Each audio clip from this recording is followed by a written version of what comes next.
इनका IQ level बढ़ जाता है। पाकिस्तानी हमारी वीडियो, मैं एक बहुत हैरत अंगेज़ बात बताने वाली हूँ। जब से मतलब इस प्लेटफॉर्म पे आई हूँ, जब से यूट्यूब चैनल बनाए, एक अजीब। अस्सलाम वालेकुम, नमस्ते, सत श्री अकाल, कैसे हैं आप लोग? उम्मीद करती हूँ ठीक होंगे, खुश होंगे। मैं हूँ हाजिका अली और मेरे साथ हैं तारिक नियाज़ी। अस्सलाम वालेकुम, नमस्ते, सत श्री अकाल। उम्मीद करता हूँ ठीक होंगे, खुश होंगे। दोस्तों जहाँ रहे खुश रहें, माँ बाप का ख्याल करें, क्योंकि माँ बाप पे तो सब कुछ है। चैनल को सब्सक्राइब कर लें, वीडियो को लाइक कर लें, दोस्तों के साथ शेयर करें, बेल आइकन को जरूर प्रेस करें ताकि नई आने वाली वीडियो का नोटिफिकेशन आपके पास टाइम टू टाइम आ जाए। सो आज की हमारी वीडियो है एस डी शंकर से रिलेटेड। से स्टार्ट करते हैं अपनी वीडियो को। Let's start. ओके गाइस, तो वीडियो का टाइटल है S D Shankar. So start करते हैं।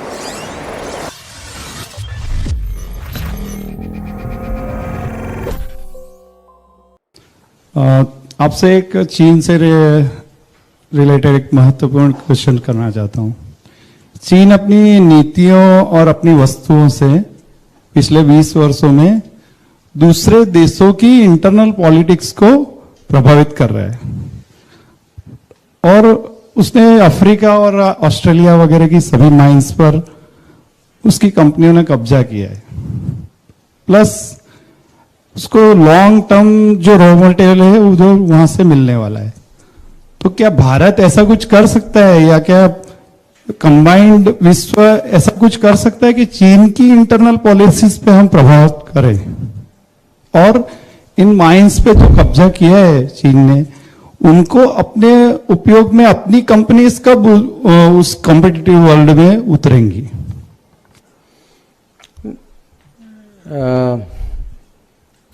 देखिए, ऐसा है कि जो इंटरनेशनल पॉलिटिक्स, हर पॉलिटिक्स जो है, इंटरनेशनल हो या डोमेस्टिक हो, कॉम्पिटिटिव होती, ये माने उसका स्वभाव है।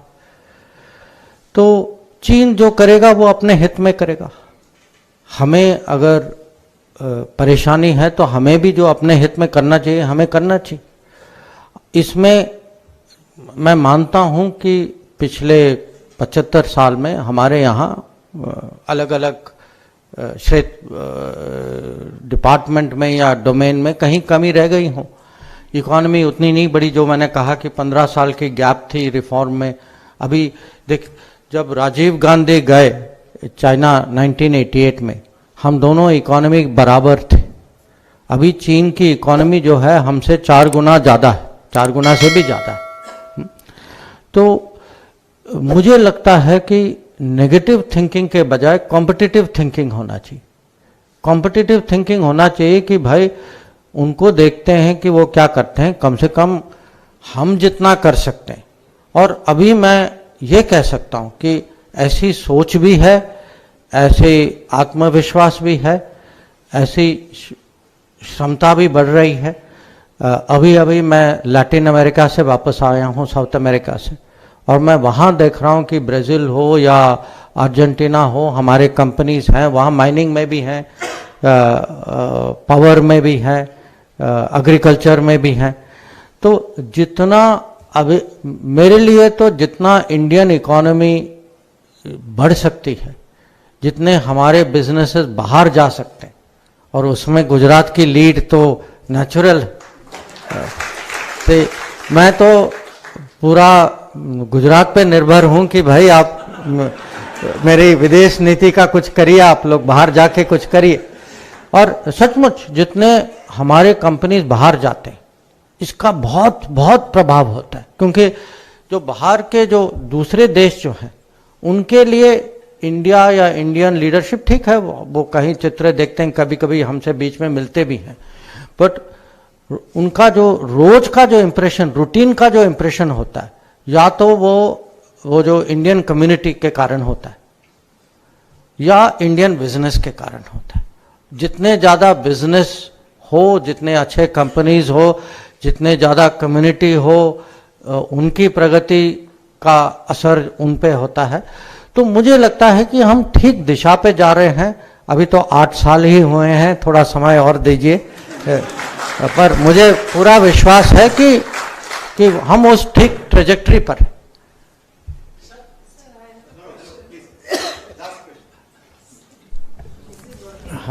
Sir, I have a question. Thank you for this opportunity that we can at least ask you some questions, sir. Sir आपने फॉरेन पॉलिसी के बारे में सॉरी अभी हम चाइना के बारे में जो डिस्कस कर रहे थे सर, तो मुझे एक कंसर्न ये है कि अपने देश में हम पॉपुलेशन कंट्रोल की क्यों बात नहीं कर रहे हैं, या हम अपना देश जितना रैपिड अर्बनाइजेशन और मैसी रैपिड अर्बनाइजेशन की तरफ हम लोग जा रहे हैं, तो सर उसमें भी अर्बनाइजेशन का कारण भी यही है, opportunity less in rural area and more in urban areas. So foreign जब हम लोग खुद ही सिर्फ अब्रॉड ट्रैवल करते हैं तो we see things so much more in balance. So आपने कहा आप विदेश नीति देखते हैं और काफी सारे अदर लोग देश नीति देखते हैं, तो sir how do you then bring that knowledge and I get that. See, first of all, population की अगर बात करें, actually rate of growth of Indian population is falling very sharply. उसका कारण है, कारण एजुकेशन है, एजुकेशन, सोशल अवेयरनेस, प्रॉस्पेरिटी। अगर आप देखें, आप अपने आप पर देखें, each one of us with the passage of time the family size is smaller. It is part of evolution, you can say. अब जो forced population control जो है, it can have very dangerous consequences, because you are seeing in some countries there is great shortage, वो gender balance disturb हो जाता है. That is not in the interest of any society. So I feel, देखिए democracy की बहुत अपनी कमियां होती हैं, कभी कभी बड़े लोग फ्रस्ट्रेट भी हो जाते हैं, पर जो भी आप कहें, I feel in this country for all its difficulties any day democracy is better than non democracy. So and solution to problems like population has to be democratic. It should not, in my view, it should not be forced. And जिन्होंने force किया है, I point to you, look at them today, वो पछता रहे हैं. They are not happy with what they have done. Second issue जो आप urbanisation की जो बात कर रहे हैं, जो your point is well taken. You know, I only said it in response to his because I did not want to get into his question. The fact is, today, जब any minister, any official जो बाहर जाते हैं, हमारी उनसे अपेक्षा है कि वो बेस्ट प्रैक्टिसेस, बाहर की बेस्ट प्रैक्टिसेस समझें, देश में लाएं, यहाँ परिचय कराएं लोगों को, ताकि हम उसको ऑब्जर्व करें. तो मैं तो इसको कहता हूँ, there is a Modi band of tourism. आप कभी कभी देखते होंगे कि मोदी जी जब बाहर जाते हैं वो करते क्या है. मैं आपको बताता हूँ क्या करते हैं. जाते हैं, माने एक तो काम वाम करते हैं, वो तो आप सब जानते हैं, बट जब भी समय होता है विल से अच्छा चलो वहाँ का रेलवे स्टेशन बहुत मशहूर है, जाकर देखते हैं वो कैसे चलाते हैं, वहाँ की बुलेट ट्रेन, यहाँ का कन्वेंशन हॉल. साउथ कोरिया में जो नदी की क्लीन अप हो रही थी ना, ये Namami Gange, it was very early days. A very famous river in South Korea which was very polluted. तो खुद गए to see how did they clean up the river. Bullet train में खुद चढ़े. जर्मनी में, बर्लिन में जब गए, the railway station is very very focused on how to improve railway station. In Malaysia वो कॉन्फ्रेंस के लिए गए, वो तो कन्वेंशन हॉल देख रहे थे, what do we learn from convention hall. तो सिंगापुर गए, this whole smart city idea, you know, innovation idea. तो this much I can assure you, कम से कम सरकार में माइंडसेट बदल चुकी. सरकार में माइंडसेट ये है कि देर आर अलग अलग देशों में अपनी अपनी उनकी जो भी उनकी अचीवमेंट्स जो हैं, उनकी बेस्ट प्रैक्टिसेस हैं, उनके टेक्नोलॉजी हैं, we have to find ways of getting it to the country, and that is today actually become a big focus of foreign policy. So it is very much there. And in urbanisation the whole idea of smart cities, idea of, आप अगर आप हमारे यहाँ देखें, see today the road connectivity, look at what is happening. जितना अभी railways पे हम बल दे रहे हैं, you know, faster train, better train, greener train, better services on train. Look at actually connectivity, that is also part of urbanization. planning. So I would say it is the whole idea of smart city is life will become more urban. Urban population is growing day by day. We should prepare to accommodate them, not say Ram Bharose jo aayenge wo aayenge, and we have no responsibility. I think that era is now behind us.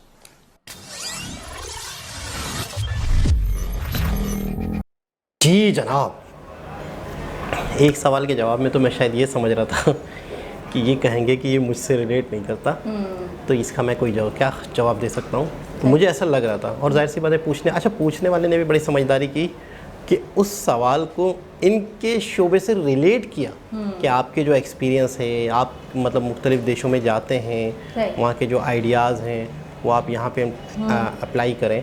अच्छा, बड़ा खूबसूरती से बताया उन्होंने आबादी के हवाले से कि आबादी को जिन्होंने कंट्रोल किया आज वो पछता रहे चाइना, आज वो पछता रहे। क्यों? क्योंकि एज डिफरेंस एकदम से बहुत फ़र्क आ जाता है। अच्छा, कुदरत का एक निज़ाम है, एक अक्सर हमने देखी है चीज़ें, कुदरत का एक सर्कल है, उस सर्कल को हम छेड़ते हैं ना। अच्छा, नेचुरल चीज़ों को ज़्यादा से ज़्यादा मतलब ऐसा हुआ है कि अगर आप नेचुरल चीज़ों को थोड़ा सा मतलब अपनी मन तक डालो उसमें, उसको चेंज करने की कोशिश करो अचानक ही, मतलब थोड़ा थोड़ा करके तो समझ आता है कि जैसे उन्होंने कहा अवेयरनेस आएगी, एजुकेशन के थ्रू, अवेयरनेस के थ्रू कि लोग खुद समझने लग जाएंगे इस चीज़ को। और मुझे जहाँ तक याद आता है एक वीडियो मेरी नज़रों से तो गुजर भी चुकी है, जिसमें बताया गया था कि इंडिया में बहुत ज़्यादा अवेयरनेस आ गई है इस चीज़ को लेकर, हर तबके के लोग इस चीज़ को समझने लग गए हैं, पॉपुलेशन को कंट्रोल किया जा रहा है तरीके से, नेचुरल तरीके से। तो मुझे नहीं पता था कि अभी भी ये मसला है, मुझे ऐसा लगा कि ये मसला बिल्कुल इसका सॉल्यूशन निकल चुका है, और सॉल्यूशन यही है कि अवेयरनेस हर परिवार को, हर तबके के लोगों को इस चीज़ की आगाही हो चुकी है कि एक कंट्रोल होना चाहिए। और रेशियो वगैरह के हवाले से भी हमें बताया गया था, डिफरेंट कंट्रीज़ जिसके अंदर पाकिस्तान भी था, पाकिस्तान के रेशियो के हवाले से भी बताया गया था, फिर वहाँ का भी फर्टिलिटी रेट भी बताया गया था, हमारा बहुत ज़्यादा था, उनका बहुत कम था। तो मैं ये कहूँगी अवेयरनेस तो आते आती है और आ गई है काफ़ी हद तक। अच्छा, आबादी कंट्रोल करने का मकसद होता ये है कि आने वाली नस्ल कम कर देना, बच्चे कम हो जाए।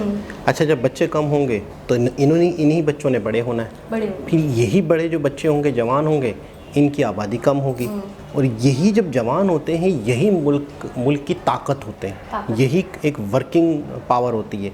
अगर इस वर्किंग पावर को आपने आज अगर बहुत कोशिश करके ज़बरदस्ती करके पाबंदियाँ लगा कर भी कम कर देते हैं, तो 10-15 साल 20 साल बाद जो होता है तो उसके ख़तरनाक नतीजे होते हैं। अच्छा, चाइना वाला मामला बताया कि चाइना अगर इस तरीके से पॉलिसी करता है, इंटरफेयर करता है दुनिया की चीज़ों पर, तो हमें भी क्या इस तरीके से करना चाहिए? अच्छा, उसमें ये भी बताया गया था, एग्जैक्टली मुझे याद नहीं है, बट मुझे जितना याद है वो तो मुझे याद है, वो ये था कि उनकी यंग जनरेशन आने वाले वक्तों में बहुत कम हो जाएगी, और ये जो ओल्ड लोग हैं ये ज़्यादा दिखाई देंगे, और जिसकी वजह से उनकी इकोनॉमी तबाह हो जाएगी। और इसी रीज़न की बिना पर इंडिया उनको बीट करके आगे निकलेगा, क्योंकि इंडिया में यंग लोगों की जो एक शरह है वो बहुत ज़्यादा होगी एज़ कम्पेयर टू चाइना, ठीक है ना, क्योंकि ये लोग तो रोक नहीं लगा रहे। और अभी भी इन्होंने क्या कहा, डेमोक्रेसी के हवाले से इसके कुछ बुरे वो भी होते हैं, लेकिन डेमोक्रेसी फिर भी अपनी जगह एक अहमियत की हामिल है। और इन चीज़ों को वाकई उनके कहने का जो टोटल मकसद मुझे जो समझ में आया कि अमल दखल नहीं कर सकते ज़्यादा, ठीक है, नेचुरल तरीके से रोका जाएगा कि अवेयरनेस आए लोगों में, एजुकेशन के थ्रू, लेकिन अचानक सडनली फुल स्टॉप लगाना गलत है। अच्छा, एक चीज़ ये है कि इस तरह से एक फॉरेन मिनिस्टर बैठे हुए, उनके साथ दूसरे लोग बैठे हुए हैं और लोग इनसे सवाल कर रहे हैं, ये एक अपने आप में मैंने अपने यहाँ नहीं देखा फॉरेन मिनिस्टर का इस तरीके से लोगों को। अच्छा, सवाल मज़े की बात ये है कि मतलब कितने एजुकेटेड कौम हैं, कितने एजुकेटेड मिनिस्टर हैं, कि सवाल किस लेवल के हो रहे हैं। मतलब आप बात को समझें, सवाल क्या होते हैं फॉरेन मिनिस्टर से, उस मुल्क से हमारी लड़ाई हो रही है, उसने ये कह दिया, उसने हमारी चीज़ रोक दी, उसने मतलब क्या जवाब है, आपका क्या रिप्लाई है, सही नहीं, आप इश्यूज देखें कितने मतलब एजुकेटेड बातें हो रही हैं, आबादी को लेके बात हो रही है, अपनी फॉरेन पॉलिसी को लेके बात हो रही है। अच्छा, एक इसका मतलब ये है, इन 2-3 सवालों से मुझे एक चीज़ और लगी कि इंडिया का कोई बहुत बड़ा मसला भी कहीं नहीं है किसी देश के साथ, वरना उस पर बात हो रही होती कि उसने ऐसा क्यों कहा दिया, उसने ऐसा क्यों कह दिया, current affair बल्कि हो। इशू तो ये चल रहे होंगे दूसरे कंट्रीज में। मुझे ऐसा लगता है कि एस जयशंकर ने ऐसा क्यों कह दिया, एस जयशंकर ने इस तरह से क्यों कहा हमारे कंट्री को कि यार वो तो अपनी पॉलिसी पे चलेंगे, वो तो किसी की नहीं सुनेंगे, दूसरे कंट्री टेंशन ले रहे होंगे। ये तो टेंशन थी ना, अभी बीच में भी तो हुई थी हमारे। वही मैं कह रहा हूँ कि दूसरे लेकिन टीवी उनके यहाँ नहीं दिख रहा। तो कितने मतलब ये सवाल होते हैं, मतलब एक या तो ये अखबारी रिपोर्टर हैं या अवामी नुमाइंदे हैं या जो भी हैं, मतलब ये सवालत कर रहे हैं। नहीं, मुझे पता है क्या लगा, मुझे लगा आम लोग थे, क्योंकि जिस तरीके से वो पहले वाले जो शख्स थे वो ऐसे एक कम्युनिटी होगी, कोई कम्युनिटी होगी भले, लेकिन रैंडम थे। कोई ऐसा नहीं था कि कोई बहुत बड़े किसी अखबार से रिलेटेड लोग, कोई एंकर पर्सन्स बैठे हो, ऐसा नहीं था। प्लस वो भी हो सकते हैं। हाँ, मुझे लगा नहीं वैसे, मुझे जो फील आ रहा है मैं वो बता रही हूँ। तो एक तो ये है कि इनके सवालात तो मतलब है कि उस नौयत के कि कोई मतलब है कि इश्यूज़ पे नहीं, यानी इश्यूज़ वो वाले इशू झगड़ों पे नहीं, फॉरेन पॉलिसी का इज इक्वल टू दूसरे मुल्कों से मसले मसाइल। हाँ, बिल्कुल ऐसे ही है, ठीक है ना, बैरूनी ममालिक से जो आपके ठीक है ना, इश्यूज़। हाँ, जो भी डेफिनेशन बनती है इसकी यही बनती है, और इंसान इसी से रिलेट करते हुए क्वेश्चंस करता है फॉरेन मिनिस्टर से। अच्छा खैर, मैं एक और चीज़ सोच रही थी ड्यूरिंग द वीडियो कि ऐसी कॉन्फ्रेंसेस अगर हम 4-5 देखें तो हम बड़े एजुकेटेड हो जाएं, हमें पता चल जाए क्या क्या क्वेश्चन करने हैं, हमें पता चल जाए क्या क्या आंसर मिलने वाले, क्या क्या आंसर दिए जा सकते हैं। कभी कभार वीडियो के नीचे कमेंट पे लोग बहस कर रहे होते हैं कि यार ये तो वीडियोस बनाते हैं, ये तो बिला वजह वीडियो बनाते हैं, पैसों के लिए बनाते हैं, ये बनाते हैं। तो नीचे कमेंट पे कोई बंदा जवाब भी दे रहा है उनको कि यार ये लोग हमारी वीडियोस देख के ये आईक्यू लेवल बढ़ा रहे हैं अपना, इनका आईक्यू लेवल बढ़ जाता है पाकिस्तानी हमारी वीडियो। एक बहुत हैरत अंगेज़ बात बताने वाली, जब से मतलब इस प्लेटफॉर्म पे आई हूँ, जब से यूट्यूब चैनल बनाए, एक अजीब सा कॉन्फिडेंस आ गया है, और किसी भी टॉपिक पे आप मुझसे बात करवा लें, किसी भी टॉपिक पे, मतलब ऐसा भी होता है कि जाने हम तो एक अपने ही हैं, लेकिन कभी कभी ऐसा होता है कोई रैंडम वाला बंदा आता है और मुझे सामने से ना कोई रैंडम सा टॉपिक छेड़ देगा, कोई फजूल सी बात छेड़ देगा, किसी कंट्री के हवाले से कोई बात छेड़ देगा, इंडिया के हवाले से तो मैं ऐसे उसे काउंटर करती हूँ, ऐसे बताती हूँ कि वो 2 मिनट मेरा मुंह देखता है। अच्छा, उसको एग्जैक्टली पता भी नहीं हो या उसको नहीं पता हो कि मेरा क्या प्रोफेशन है, क्या वो है, और ना उसको वो बिल्कुल अचानक से कोई सवाल निकल गया, अचानक से कोई टॉपिक निकल गया, तो वो 2 मिनट चुप हो जाता है। तो मुझे तब थोड़ा सा मतलब अच्छा लगता है और खुशी होती है कि वाकई मैंने बहुत कुछ सीखा है। इसमें तो कोई शक नहीं है। दूसरी चीज़ ये आखिरी कि मुझे एस जयशंकर फ्यूचर के हवाले से बहुत मुतमईन लगे, बहुत ही पुरुमीद हैं, और बहुत ही मतलब है कि उन्हें अपने काम पे जो काम चल रहे हैं, जिस तरीके से जिस दिशा में कंट्री जा रहा है, फॉरेन पॉलिसी की लेवल को या कनेक्टिविटी का उन्होंने जिक्र किया कि मतलब हम जिस तरीके से कनेक्टिविटी पे हमारा फोकस है, तो ये सारी चीज़ें हम लोगों ने दूसरे कंट्रीज़ पे जा के खुद से देखी भी हैं। फिर हम अपने कंट्रीज़ में जो अच्छी चीज़ें होती हैं, पॉजिटिव चीज़ें होती हैं, उन्हें अप्लाई भी करते हैं। अच्छा, ऐसा भी है कि आवाम में आते आते शऊर, आवाम में आते आते माइंडसेट होते होगा, लेकिन इन्होंने बहुत बेहतरीन बात कही कि हमारे जो लीडर्स हैं, हमारे जो पॉलिटिशियंस हैं, हमारे जो मिनिस्टर्स हैं, इनका माइंड सेट हो चुका है, इनको पता है। और दूसरी बात ये बहुत बेहतरीन बात लगी मुझे वो कि हमारे ऑफिशियल्स आए तो कम से कम 10 प्रैक्टिसेस सीख कर और आकर फिर वो यहाँ के लोगों को सिखाएं। और मोदी जी जो जाते हैं, काम तो करते हैं, चीज़ें तो करते हैं, जो दिखता है, जो तो दिखता है वो तो दिखता है, लेकिन उसके अलावा भी कि ये फला जगह बड़ी मशहूर है, फला एयरपोर्ट बड़ा मशहूर है, फला रेलवे बड़ा मशहूर है, फला ये बड़ी मशहूर है, जाके तो देखें यहाँ पे काम कैसे हुआ है, यहाँ पे क्या, यानी कि वो अपने दिमाग को खोलते हैं। मैंने आपको बोला ना, वो हर वे में बात कर सकते हैं, वो हर फील्ड के हवाले से बता सकते हैं। तो मुझे ऐसा लगता है वो बहुत ऑब्जर्व करते हैं चीज़ों को। बिल्कुल। तो एक बहुत अपने आप में बड़ी बात कि जो देश की गाड़ी चला रहे हैं, जो देश को आगे लेके जा रहे हैं, उन्हें दिशा पता चल चुकी है, वो अपने आप को क्लियर कर चुके हैं, उनका माइंड सेट हो चुका है, तो देश ने सही रास्ते जाना ही है। और जिस देश के चलाने वालों ही की अपनी दिशा ठीक नहीं है, जिन्हें दिशा का पता ही नहीं है, जिन्हें तरक्की का राज ही नहीं पता, जिन्हें एयरफोन ही नहीं लगाना आता, तो वो आवाम पीछे कड़कती तड़पती रहती है, वो मतलब रोती रहती है, वो मतलब गिले शिकवे करती रहती है कि ये कौन हमारे ऊपर आ गए, ये कौन लोग हैं, ये कहाँ से आते हैं, किस तरीके से हमारे ही वज़ीर आज़म, हमारे ही फॉरेन मिनिस्टर बन जाते हैं। तो जिन्होंने ले के चलना है वो अपनी जगह वो कंट्री तो फिर रुकना ही है ना, उस कंट्री की तरक्की तो कहाँ से होनी है जिनके अपने माइंड क्लियर नहीं है। तो इन्होंने खुद क्लियर बता दिया कि कम से कम अपर लेवल पे, गवर्नमेंट लेवल पे हम लोग क्लियर हैं, और हमें मतलब हमें फोकस है कि हमने करना क्या है। और ये 10 साल का मेरे ख्याल में बता रहे हैं कि 8 साल तो हो गए, वो कह रहे हैं कम से कम और आप हमें टाइम दें, इतना करें। क्योंकि उन्होंने बात करी ना कि हमने इंफ्रास्ट्रक्चर पे इतना काम किया है, हमने रोड्स ब्रिजेस पे इतना काम किया है, तो 2-3 साल अगर हमें और मिलेंगे तो हम मज़ीद करके दिखाएंगे। इसका मतलब है कि वाकई एस जे शंकर जैसे शख्स मुतमईन है तो वाकई देश आगे जा रहा है। बिल्कुल। बहुत ज़बरदस्त वीडियो थी, बहुत अच्छा लगा। दोबारा किसी वीडियो से आपसे मुलाकात होगी, जब तक के लिए अल्लाह हाफिज़।